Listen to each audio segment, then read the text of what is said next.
All right, so we all know the hero's journey, right? It's classic. The noble quest, the big sacrifice, the hero coming home triumphant. But what happens if you take that whole blueprint and just turn it upside down? That's what we're talking about today. The anti-hero's journey, the dark mirror to the stories we know so well. So, yeah, we can all picture a hero. It's almost second nature. Someone who answers the call to save the world. But their opposite? And I don't just mean the villain, the anti-hero. They're something else entirely. They're the protagonist of the story, but their journey doesn't end with salvation. Oh no, it goes somewhere much murkier.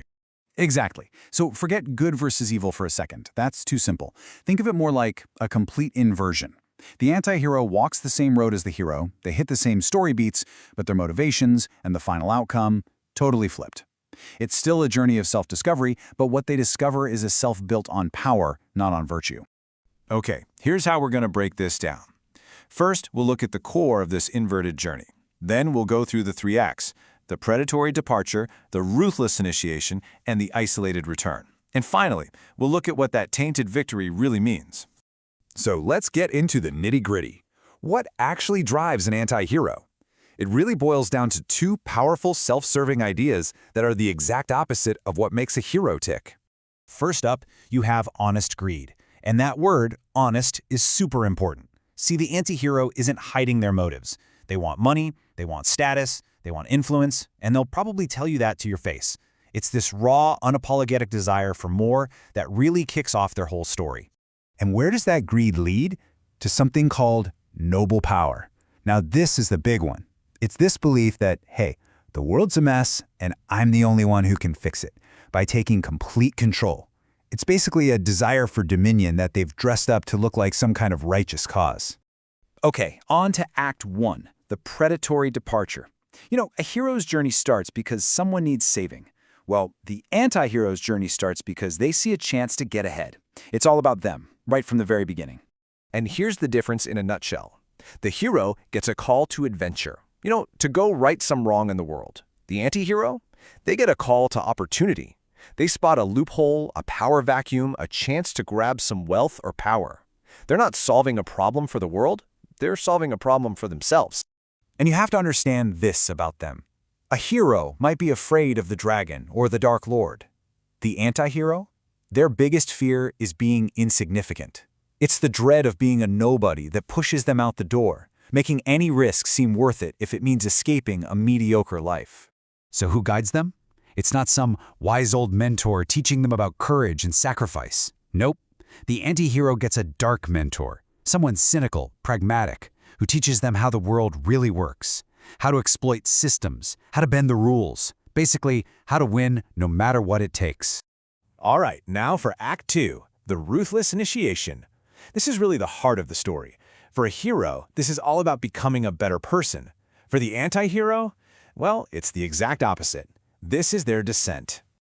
Every story has that point of no return, but for the anti-hero, it's not just a place on a map. It's a moral event horizon. This is the moment they knowingly, deliberately cross a line they can never, ever uncross. The person they were before, gone for good. This critical moment is often called the harrowing of the soul. Think about it. A hero faces their greatest fear and is spiritually reborn. The anti-hero? They face their greatest temptation, and to get what they want, they have to sacrifice something deep inside, a moral principle, an ally, a piece of their own humanity. They're reborn, all right, but as someone colder, harder, and purely focused on power.